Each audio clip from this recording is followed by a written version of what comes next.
All right, hello everybody. In this video, we're going to go through the different items that were provided in your take-home kit in the first white trash bag, where most of the tools and materials that you're going to receive have already been given to you. And in this first video, I'm just going to go through each of the items, pull them out of the bag, put them out here on the mat, and just identify them and say what they are, so that you can become more familiar with them. And then in another video, I'll go through each of the materials and tools more specifically in greater depth and talk about some different tips and techniques and strategies and ways that they're used in the classroom, etc.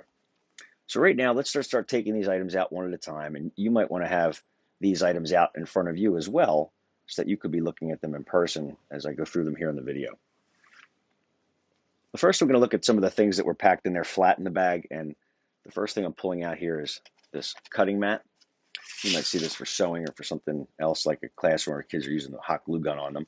But these are called self-healing cutting mats. I have a big one here, right? And this is the one that you have inside your bag. Just nice to keep underneath of you when you're cutting with a razor blade or hot gluing, things of that nature. Self-healing cutting mat.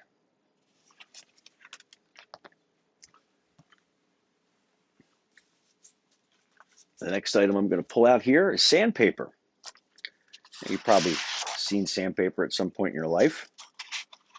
You haven't used it recently, and sandpaper comes with different numbers on it. For example, this one says 220, 60,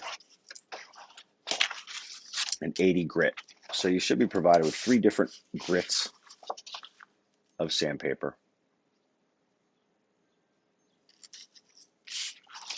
I'm going to try to keep these flat and don't let them get wet or moist because they're made of paper on the bottom, right?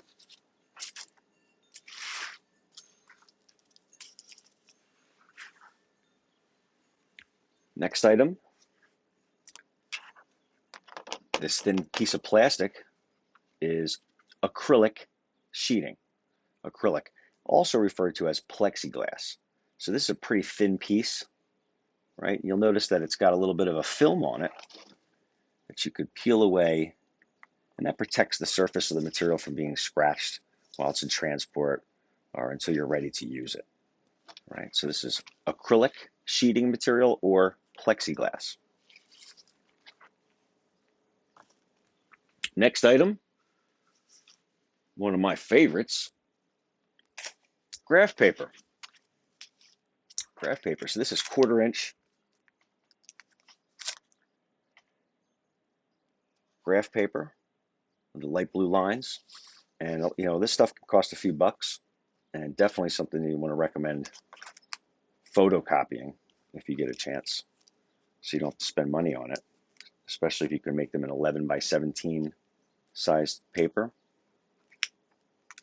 And if you do photocopy it, you want to put this on a grayscale or turn down the contrast on your photocopier so that the lines that you print out come up nice and light, so that they're not dark black. That way students can still write on top of them.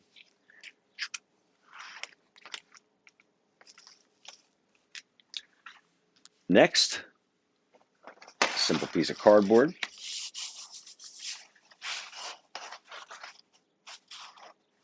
The cardboard comes in thin pieces like this. It also comes in corrugated pieces where there's 3 layers.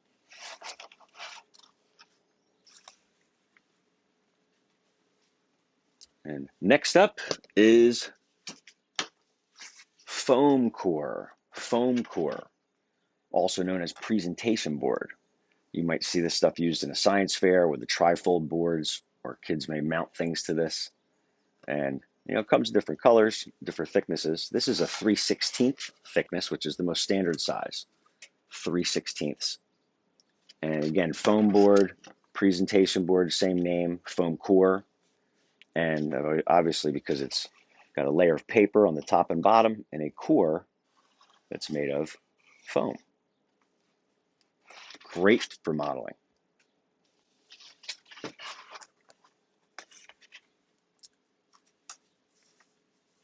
Next item, some felt swatches.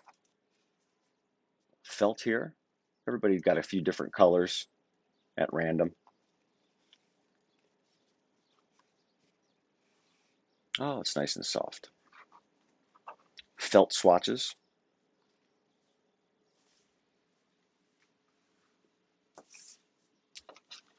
Next thing we're going to pull out here, let's go to some of the adhesives that you've got in there. Just look at adhesives right now. So here's some very safe adhesives, white glue and a glue stick. Now you might have had the big glue stick, or it's possible that you had 2 or 3 smaller glue sticks in place of this. Don't have too much else to say about the glues, except for the fact that the price has gone up so high because of GAC and slime. As soon as that stuff hit the internet, the price of Elmer's glue went way up.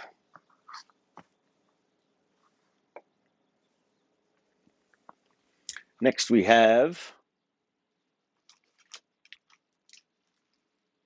some glue sticks. Now you've got big glue sticks, 1/4 inchers, for the big hot glue gun. If you have a big hot glue gun, remember you're supposed to be able to provide your own hot glue gun. But you can get a glue gun that is high melt or low melt. High and low just refers to the temperature. So of course, the big glue sticks can go into the big glue gun, and little glue sticks into the little glue gun. So I know you have both in there. Next thing we can pull out here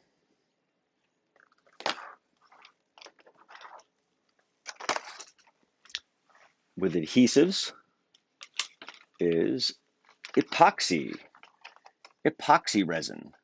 Right now, epoxy is something that really comes in 2 components typically, an A and a B. And this has A and B inside of it in a single tube. 2 tubes. And they have to be kept separate from each other until they're ready to be mixed. Right? So they've got this syringe here and the plunger, and the tip comes off. And epoxy resins are typically made of, again, 2 components, where one component is a resin and the other one is the hardener. And when they get mixed together, there's a chemical reaction, and this happens to be 5-minute epoxy, meaning that it will dry into a hard plastic within 5 minutes. But you may have seen other epoxies that you pour onto a bar top or something like that, where they take could take 24 hours to cure. This is some good quick stuff.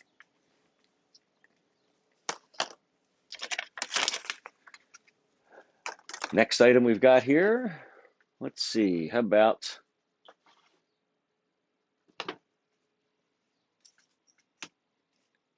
clay and Play-Doh. Clay and Play-Doh. So you may notice with the sheeting material, some of this wax paper that you might use when you go to the mall and get a pretzel, something like that. But this was provided just as an example of what you might want to put your clay on if you're working with it. We have two types of clay in here. This is Plastizina Clay, Plastizina, and Plastizina will get much more workable when it gets warm, and it's a non-hardening clay. So it just stays the way it is, doesn't dry out. You don't have to bake it in a kiln. This is excellent for modeling, and it gets a lot softer if you can warm it up. People even put it inside the oven for a few minutes and watch it get soft and melt down a little bit before they work with it. You don't have to do that, but you also have Play-Doh, which you're all familiar with. Everybody received a different color in here of Play-Doh. And Play-Doh is something that can easily be made. There's a ton of different recipes out there for making Play-Doh. It's a nice little example of elementary school chemistry.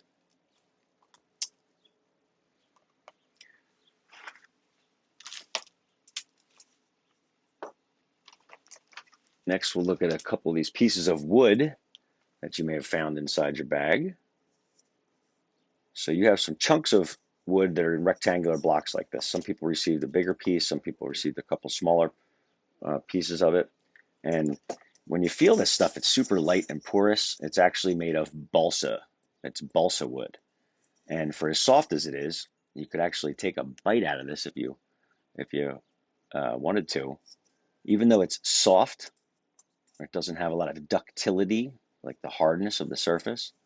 And even though it's for its material properties, it's soft, it's actually considered a hardwood.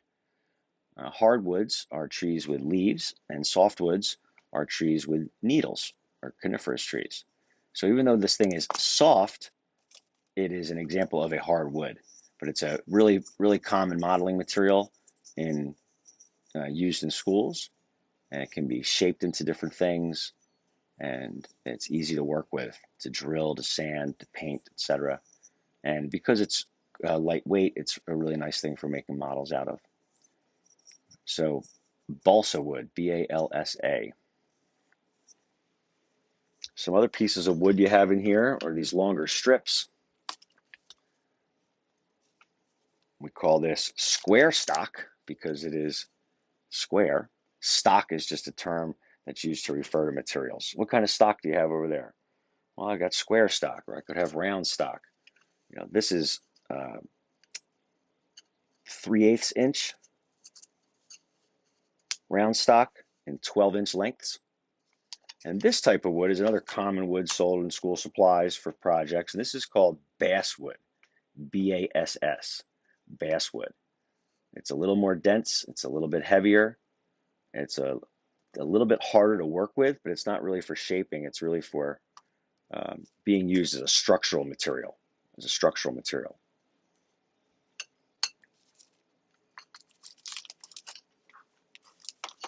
Some other wood we have in here are some dowel rods. These are different diameters of dowel rods here. Also in 12-inch lengths, 1 foot lengths. And when you measure these, when they're dowels, we look at the circle at the end and we measure them for their diameter. So we might have some 16th inch, some 1/8 inch, different diameters of dowel rod. And I think that this dowel rod is typically made of basswood as well. And not so much for shaping, but again, as a structural material, or used as an axle inside of a wheel or something like that.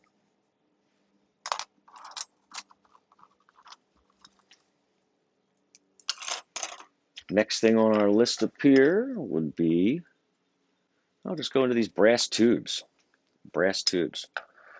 So when metal tubing is used in school projects, whether it's used to carry steam through it, or water, or just because it's hollow, it is very helpful because it makes it a lot easier to cut. And you'll see we have a cutting tool in here for cutting brass rods, things like this. So this is brass tubing, and you should have there's a few different diameters of this as well, and it depends on what you receive, but we'll put this out there with some different diameters in everybody's bags. Brass tubing. Next thing I want to show you will be the zip ties, the zip ties. So you have different lengths and colors of zip ties here, and these are the kind of zip ties that you can only use once, right? Once you put them together and they lock in place, you can't back them back out. And maybe you've used zip ties around the house. Maybe you were a bad boy or girl down in Wildwood one weekend back in your younger days. Maybe you saw somebody get put in a set of these on the beach when they ran out of handcuffs. They actually use bigger zip ties as restraining devices. And so they're multi-purposeful, but one thing to watch out for is students putting these around their own fingers and pulling them tight, and then coming to you saying, "My finger's purple." So some different size zip ties here, different colors.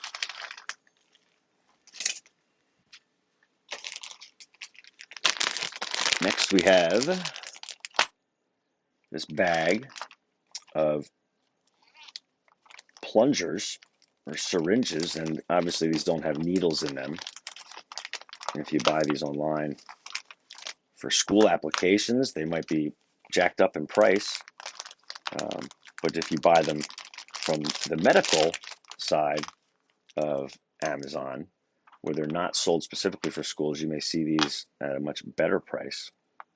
And the idea here is that these plungers can carry either air and be pneumatic applications, PNEU, pneumatic, or they could have liquids inside of them and be hydraulic.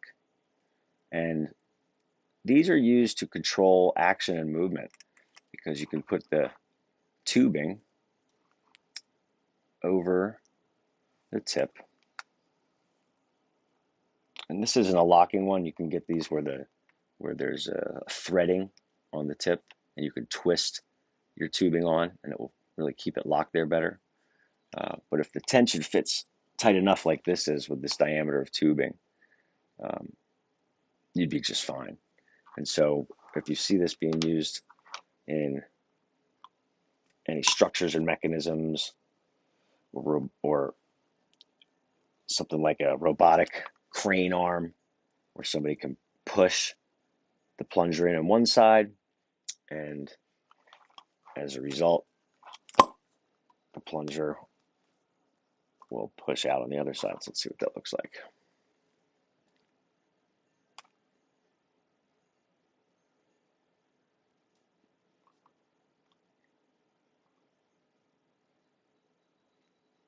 Pretty cool. We can get these in all different sizes, and these little blue pieces made of plastic here, these could be 3D printed, but they're also nice because they slip onto the end of the plunger, and it can make it a lot easier to hook these up to a dowel rod or an axle. Just an example of a fitting. And these were actually sold together on Amazon, where it came with the plunger and the acrylic tubing and the fittings.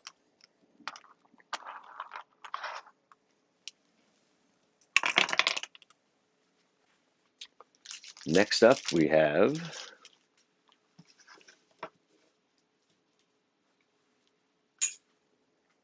some simple masking tape, just 3/4 inch masking tape.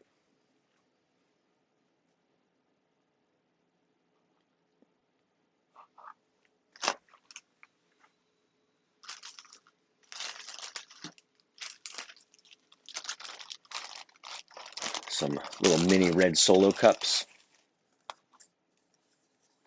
Should have got about a stack of 10 of these.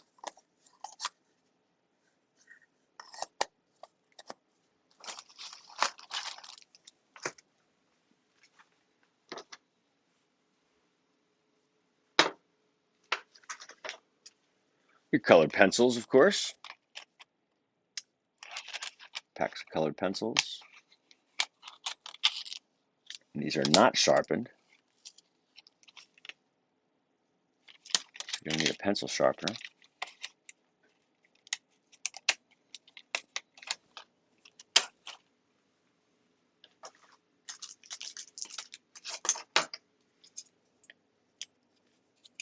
A mouse trap. And mouse traps are used in a bunch of different little design challenges because they have all of this kinetic energy when they're slapped, and a lot of potential energy stored inside of the spring. And you can see these being used in projects where students might create a trebuchet or a catapult. And when they're used like that, typically the rest of the pieces get pulled off of this. So you don't need the piece that the peanut butter goes on or the cheese, and you don't need the little setting device. I could say a little bit more about mouse traps in the next video for sure.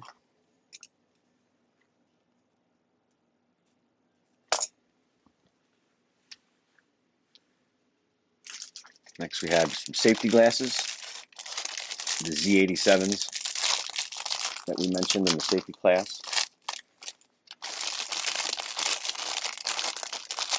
Students should be wearing these at all times inside the lab or the makerspace.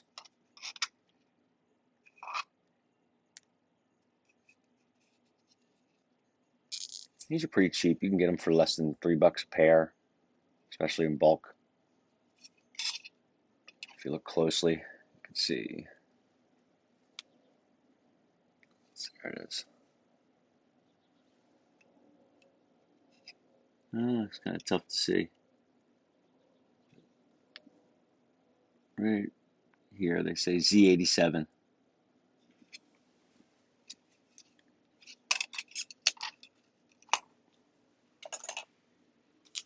Next thing we've got here in this little black pouch, should have a pack of multi-sided dice, and these go from regular 6-sided die all the way up to a 20-sided dice. And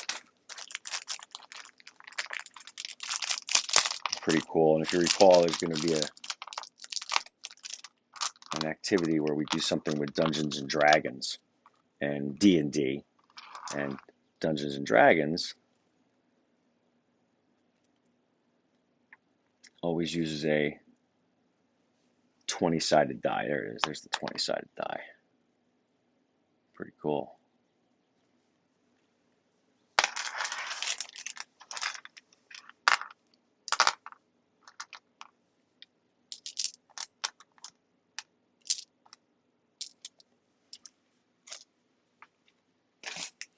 Let's see what else we have for supplies before I get into some of the tools.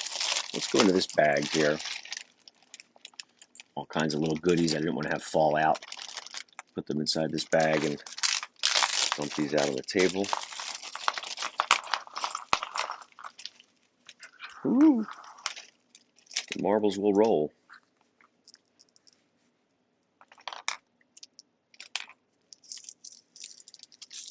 The first thing I'm holding on to here is some Velcro. And when you buy this, you can buy this in multiple yards or feet in a roll. It comes with 2 rolls. One roll is the hook side, one roll is the loop side, and you can get this where it's sticky on the back or not. This has this little film on here that you could peel off the back and then stick this to whatever you want.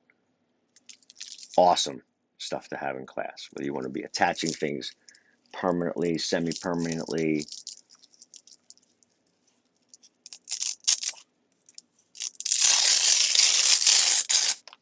Just awesome. But this stuff can get pretty messy if people keep taking it out and putting it back together and throwing it back in a box. And if students have their druthers, they'll use a ton of this stuff at one time. And so sometimes you have to be a little judicious and put it out in smaller pieces for students to use. You know, for example, if I wanted to make a headband and I wanted the headband to attach in the back with Velcro, I wouldn't want to use all the Velcro to make the headband, just the end of it where it's going to stick together, for example. We've got some ping pong balls here. Standard ping pong balls. And what I really like about them is that you can cut into them and put an LED light inside, and they'll pick up on the light and glow really bright. That's a neat application. But obviously it could be used for anything. Here's these smaller glue sticks we talked about for the small glue gun. Remember, you have to provide your own glue gun.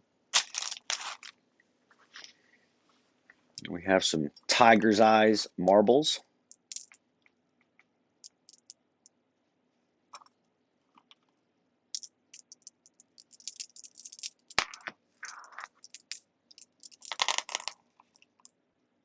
We've got a little eraser in here. Makes it easier to erase lines when doing sketching and drawing. You have a bigger eraser. A variety of rubber bands.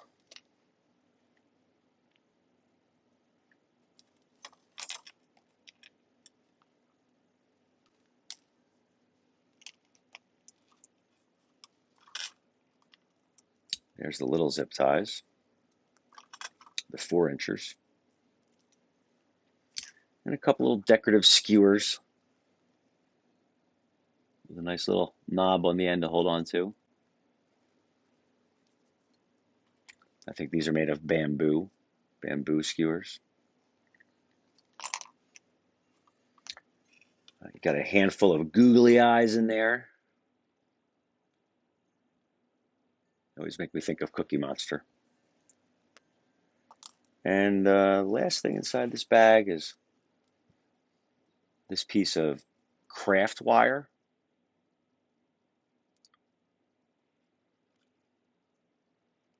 And this is made of aluminum. So if you were to put a magnet onto it, it wouldn't stick. Magnets only stick to ferrous metals with iron in them. And you know, this could be mistaken for solder that might come in a big thick roll. And some solders are made of lead, some are lead free. But this is definitely not lead. This is made of aluminum. And you can craft with it. You can bend it, you can reshape it. And it will also, it will carry a slight electrical charge if you were to put a charge to it. But obviously, since it's not coated, you wouldn't use this in an electrical circuit. But it's great for modeling. And it's so soft, you can basically cut it with a pair of scissors.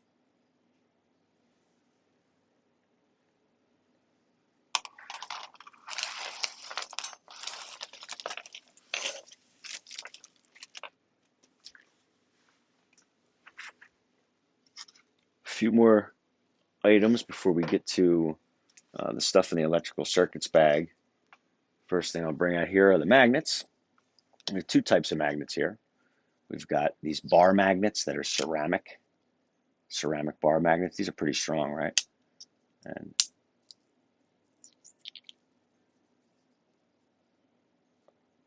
hard to even put these two things together. Let's see what happens here.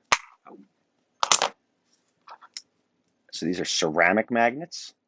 And it is true, the more you drop a magnet, the less magnetic it is.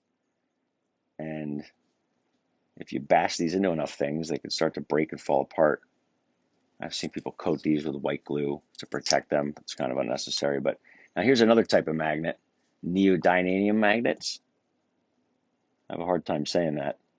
But these are really strong. If you look up like rare earth magnets, this is probably what will come up. They're coated in chrome. And these are so strong that if you just have two of them, and you were to try to pull these apart with your bare fingers and just pull them away from each other, it's nearly impossible. You'd have to slide these things from each other, and then pull them apart. And I kid you not, I've had kids that have pitched their fingers between these and complain that it hurts. And you got to watch as you get to these bigger neodymium magnets. They can do that. They can pinch together because they're so strong. But one of these little ones like this is just as strong as another size square ceramic magnet. If I could pull up one of these, you don't have any of these in your kit, but same deal, ceramic. These are sold on a lot of websites for school applications. When they got the little hole in the bottom, it helps the glue stick to something. And but the point I'm making is that these neodymium magnets are just as strong or stronger than a larger square ceramic magnet. Oh. Next item.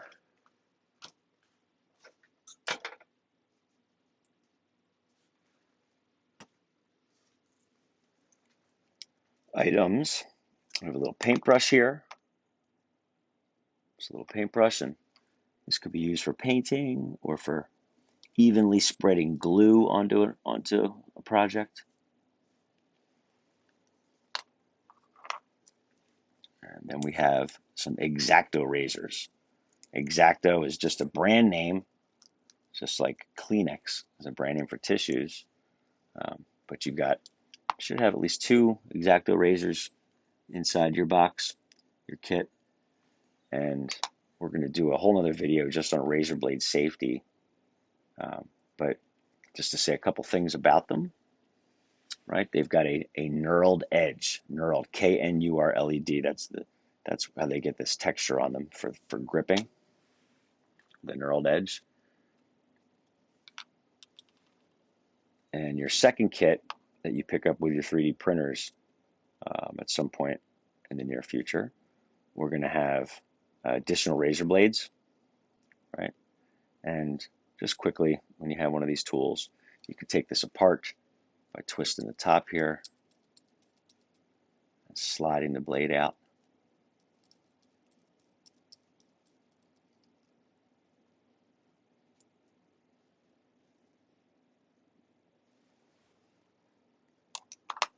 And these are always transported or stored with the cap on.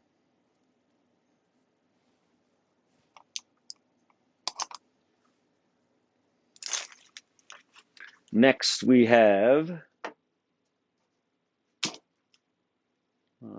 we can get to the tools now. Now I don't have one of the soldering kits in front of me, so you would have probably received a black or a red rectangular case, and when you open it up, it has a soldering iron inside, and then a bunch of little tools, little tweezers, and some solder that it comes with, a lead-free solder.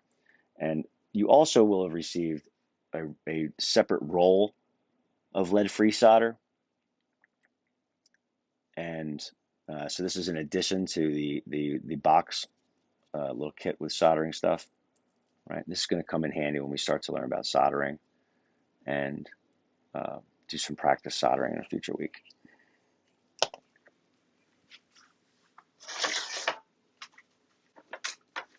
Next is our twist drill.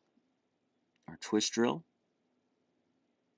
take this apart. Let's see what's inside here. We've got a little pack of small drill bits. These are called twist drills, twist drill bits. That's the type of drill bit these are. And you know, twist drill bits are probably the drill bit you're most familiar with yourself, right? And these twist drill bits have this cutout inside of them that spirals around the shaft. And those are called flutes, just like the instrument, a flute. And what the flutes do is they give the material that you're cutting and the waste material a way to spiral their way up out of the hole as you drill. Because if you couldn't remove the material as you drill, it would just get so hot, it would start to catch on fire. Right? So various size little drill bits, and this twist drill that you hold by hand, obviously it's a tool, not a machine. A tool we operate by hand. A machine has some external source of power, right? But it has a knurled edge here for grip, the handle, and it also has a chuck. And you can see that as I tighten the chuck, the jaws inside come closer together. When I turn it back the other way, it loosens them, and I can put different drill bits in. And this is just great for making small holes.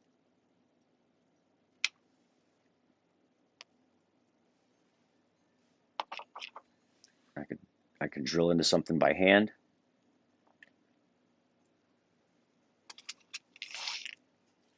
And with any drill bits, you know, only the tip of the drill bit is for cutting, right? We never use the side of the drill bit, the sidewall, to cut things, just the tip.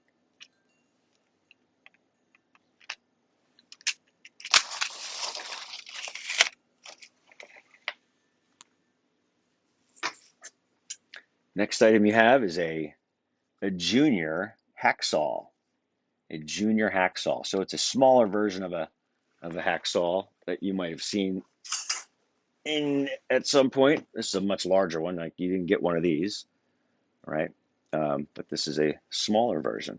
And the thing about that makes a hacksaw is the type of blade on here. And when you look at the blade,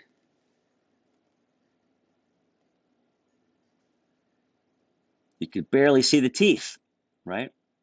And smaller teeth are for cutting through harder materials. And so it seems counterintuitive maybe, but when you see a blade like this with such small, fine teeth, that's going to be used for cutting through harder materials. Like you could cut through soft metal with it, aluminum, but also through plastic and dowel rod. And when students have a junior hacksaw like this in the classroom, it's typically used for cutting through things like basswood or balsa wood or plastic. And I think almost everybody, with the exception of maybe one or two people, I still have to, I'll get one of these and put it into your next kit. You have a little fence, a little miter box or a fence. And it's this little piece made of aluminum, and it hooks onto the edge of the table, right, with a lip on it. And you can push this up against the edge of the table and hold it with your hand. And it gives you a nice guide for placing the hacksaw blade into, and will also hold your work butt up against the fence so that you can make it easier to cut. Because we never want to cut something freehand, right, holding it up in the air. Whenever we do cut a material, it would always be either clamped to a table or inside of a bench vise so that your other hand is free. It's got a tensioner on the back that you can loosen and tighten to add tension to the blade or to take the blades out and change them.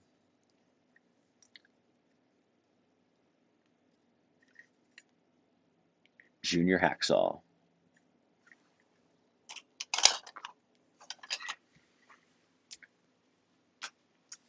Next item, I'm gonna have to get my own knife out to cut this open. Worcester. It says tube cutter. Tube cutter. So let's open this up here.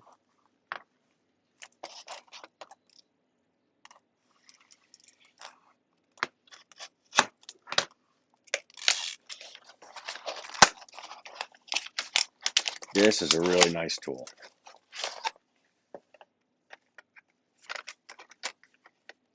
The tube cutter. All right, so let's open this up. See what this does. Now it looks like a C-clamp. Looks kind of like a C-clamp, but it's not used to clamp and hold things together. It's used to cut. So if you look closely inside here, you see a little cutting wheel, and then it's got a set of rollers on bearings down here at the bottom, and then it has the tightening knob. All right, so as I'm tightening the knob, you can see that the jaws come together, get closer together, and this is used for cutting tubing, plastic pipes, things like that. And I could take a piece of tubing, let's twist it up and get it tight inside here.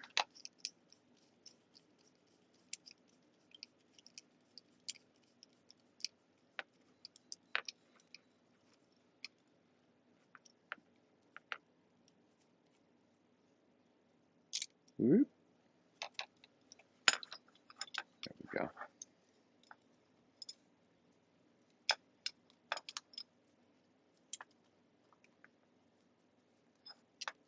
right, so I've got the tubing in between the two rollers and pinned underneath the wheel.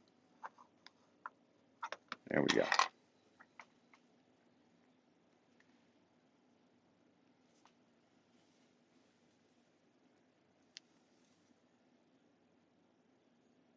And now the way these work, and it's the same thing on a larger scale.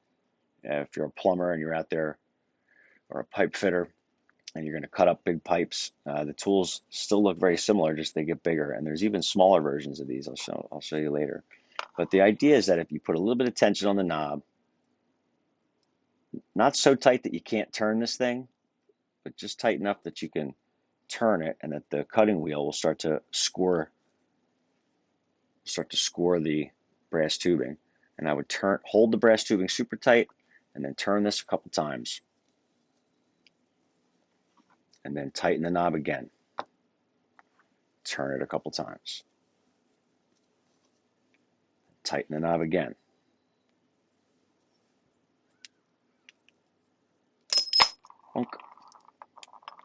Pretty cool, right? That's a lot faster and easier to do than if you were to try to cut this with a hacksaw, right?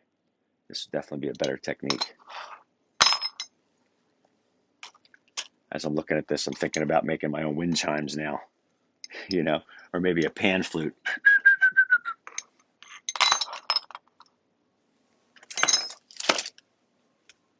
What else do we have?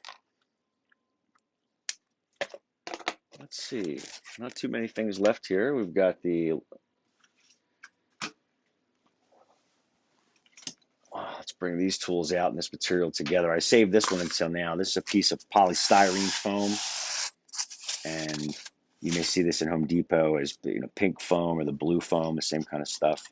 In some hardware stores, it's sold as Dowel board, D-O-W. But it's typically used for insulation, right? And you can buy this in big 4-foot by 8-foot sheets, which is how big a sheet of plywood comes, or any large sheet of materials, 4-foot by 8-foot sheets. But I went on Amazon, and in the Amazon wish list, you'll see that I was able to buy this in 2-foot by 2-foot sheets, and this is 2-inch thick, 2-inch thick. And this foam, not only is it great for insulation, it also is great to absorb impact. If you were to go to a NASCAR racetrack and you go to when the racers are going around the corners or the turns, right, and they go up the embankment a little bit, behind the wall where the race cars are always crashing the most, behind the wall they have about 20 layers thick of this pink foam, and when it takes an impact, you can see that it actually smushes together and becomes almost paper thin. I mean, in the video where you see a race car running into a wall of this stuff, and then it sort of absorbs that impact, and then it expands back out. Now, it's really tough to squish it like that with your bare hands, but what makes it so great for impact, and the reason it's also such a great insulator, used in the walls of a cooler, if you're building an insulating device, is because it's made up of millions of microscopic little air pockets. And so the way this is created is they've got a mixture of some type of styrene, and they shoot it out into a big form, and you can and when the stuff's being manufactured, and then it just expands real quick, and it expands into this shape. So this is great for insulating things. It's great for absorbing impact. It's also excellent for a modeling material, because it's so soft and so forgiving that it's not going to dull any of your tools, well, except the razor blade. That's one thing I want to mention. If you cut through this with a razor blade, that razor blade is considered dull after a single pass through styrofoam. Sounds strange. You can push hard on a cutting mat like this all day long, but it's going through styrofoam or paper that will dull the Exacto razor blades. But also, this material, you can buy it in thinner sheets for sure, but it's also pretty easy to find being thrown out somewhere, on a construction site or something like that. And what I love using this material for, again, is modeling, because I can sand it very quickly, I can cut it, I can put holes into it, I can seal it after I'm done sanding with it. I can seal it if I wanted to with some white Elmer's glue, and I can paint on it. And again, it's forgiving, and it's a great tool, a great material to use to learn to use tools on, because for that reason, but also for shaping into a model and using it as a modeling material. People will stack this up with glue inside of it and stack multiple layers. So imagine if you wanted to sculpt a human head, you could stack up a bunch of layers of this, and then after it's dry, start cutting things out. And if I had this in a full rectangular block, right? Imagine a rectangular block about 6 by 6 inches. If I had with just the sandpaper that you were given, you could sand this thing against the sandpaper into a round ball in just a matter of minutes. You could shape it from being a full cube into a ball in just a couple of minutes, and that's pretty remarkable. So it's a lot faster to work with as well.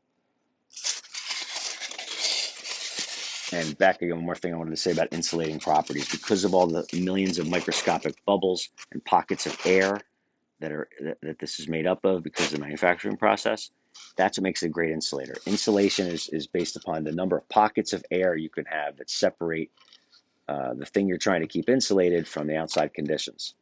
And so that's why this is used in Yeti coolers, for example, because it's just got millions of little pockets of air that create an insulating barrier. Whoop. I shouldn't have moved that. I have to pick it back up in a second. Now, this is your electric foam cutting wand. And inside this kit, you've got the wand as well as a freehand wand that has a little wire that runs across it that you can use to cut with. And I'm just going to tell you a few things about this right off the bat. And then again, another video going into some more depth about it.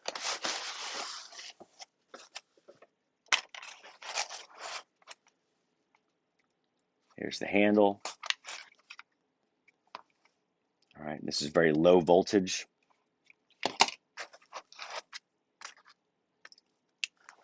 We've got the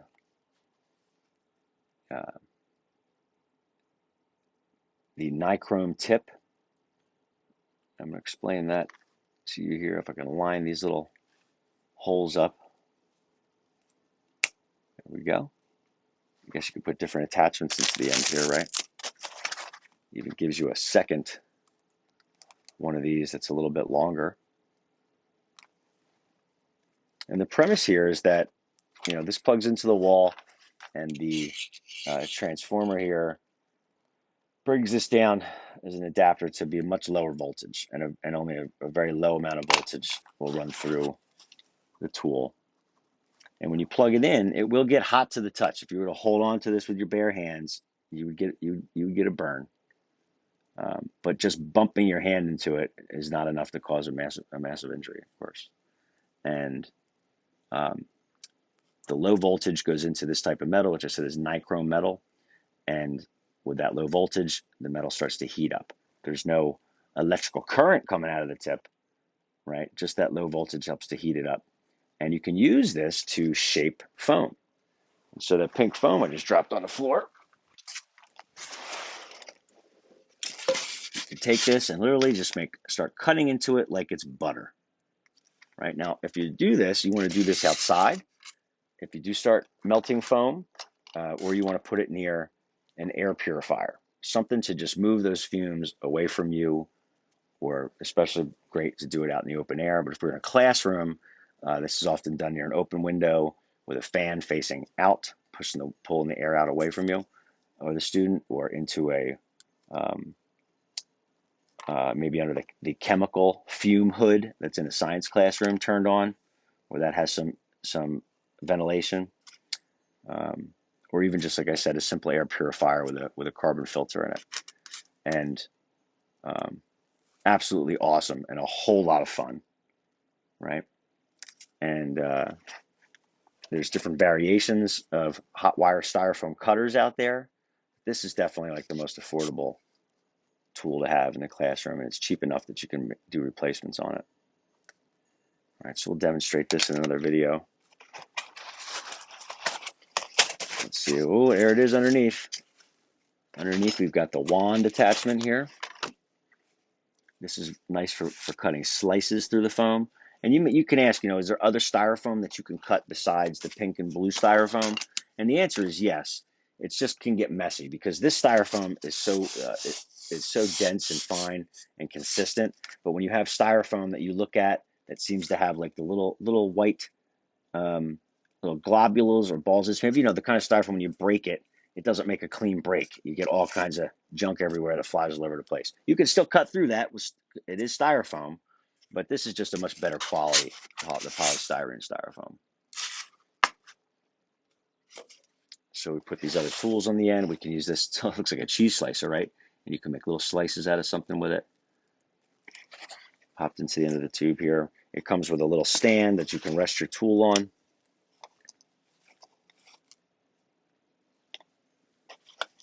As well as an additional spool of that nichrome wire for replacing wire that might snap or break on your tool.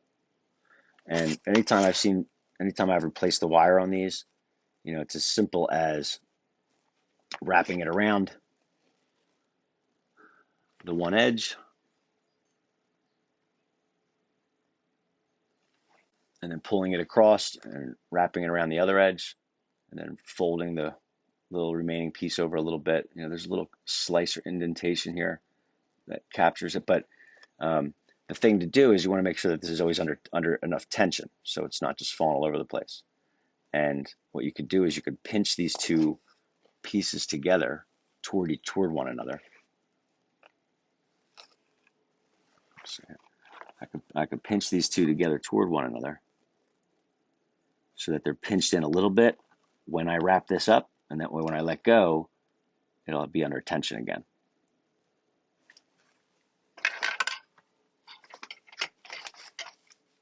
All right, I hope I'm moving at an okay pace.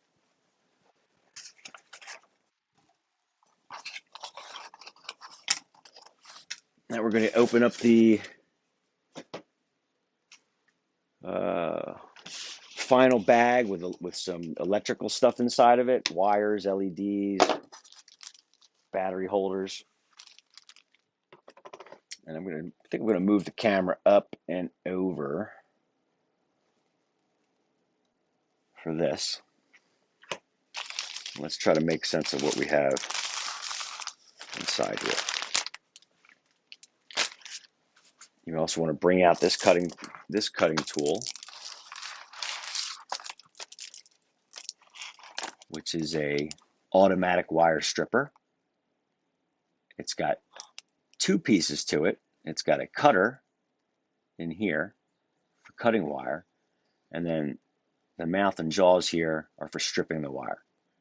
And you could do it, you could strip the wire with one hand. This is a really awesome tool. And take it out of the box.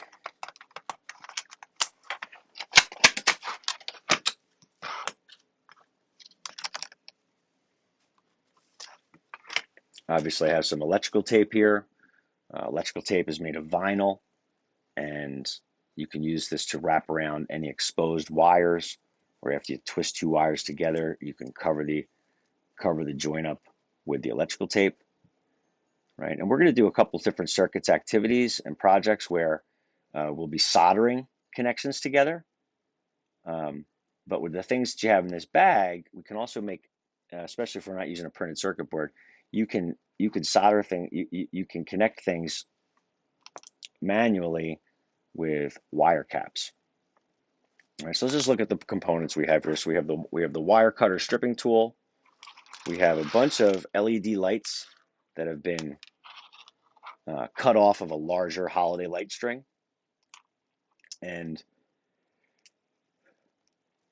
these lights are on a braided wire. We can even pull them off and separate them. And we're going to go through this and build circuits together, again with soldering and also with your manual connections.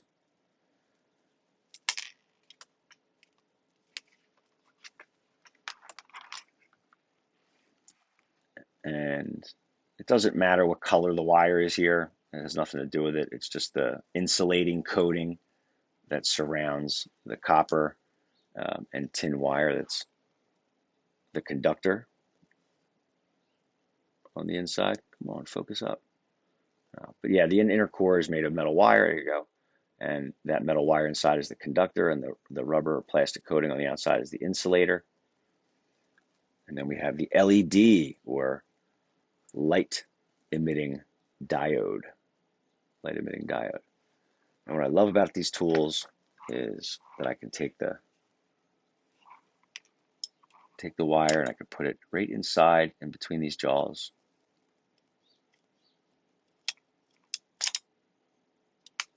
And cut. And then you can also take that whole long piece on the leg of this LED, and when you want to expose some of the wires that you can twist up a connection,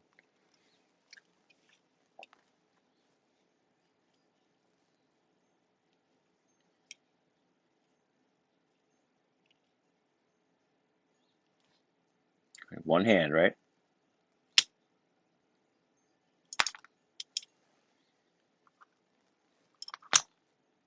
I can see that it's now separated the coating from the insulator, or the insulator from the copper wire inside. And I could pull this back. And what I like to do before I even pull this all the way off is I like to twist it. Twist, twist, twist, twist, twist, twist, twist. That way, as I pull this off, there's not going to be a bunch of frayed wires hanging out on the outside, and you won't get poked. Right? I always like to strip off like a whole inch of wire. So LEDs, wire cutter stripping tool. We have some different battery packs. So this would hold 2 AA's, right? And in the next kit, you're going to get battery pack, AA batteries, AAA batteries, and 9-volt batteries that we're going to use for these circuits activities. And right now, I think some of you may have some of your kits may have come with 2 AA batteries in them or a couple AAA's, but everyone's going to get an even set of fresh batteries in their next kit. And so here's a AA battery pack holder with leads. It says with leads. That's these wires that are already hanging out in the end. Let's see what else. You'll have a 9-volt battery snap. This attaches to the back of a 9-volt battery. You see these in a smoke detector.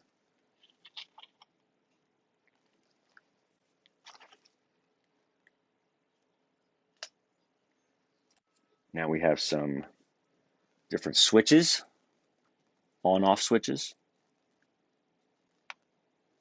And all the switch is there's a fancy little mechanism in here that takes these wires and touches them together for the connection and then separates it, touches it and separates it. Now we have different types of switches. This one, when I click it, I click for on or I can click for off. So that's a push button switch. It's a latching switch. It latches, meaning that it stays in that one position, on or off. And there's other switches out there. I think you should have a little variety in your bag. There's momentary switches, which may always be off, but when you hold the button in, it turns on. But as soon as you move your finger away, it doesn't latch. It just comes right off again. You think of one of those momentary switches like you might have in a refrigerator. You open up the door, and it lets go of the momentary switch and turns the light on. And these are cool too because they have a nut on the back of them and this threading. And you can imagine if you're trying to make your switch look professional inside of a product, that you could slide a switch through a hole into something and then sandwich it with the nut so that the only thing that sticks out of your device is the end of the switch, and it's held in place, sandwiched in the material by the little nut here on the threads. And sometimes these will not come with leads on them, and if that's the case, we can feed little bits of wire into the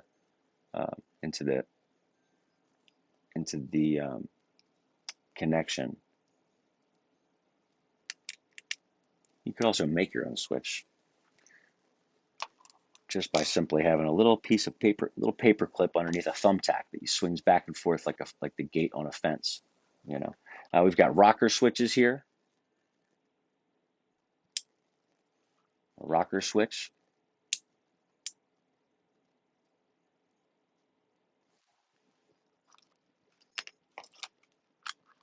And then these wire nuts. So there's different size wire nuts. You've seen these if you take back an electrical connection, an outlet receptacle inside your house or behind a wall switch in your home.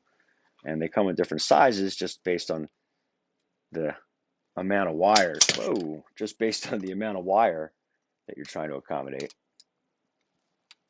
So you probably won't see the blue ones used very often inside your home. You'd see more likely the big orange ones.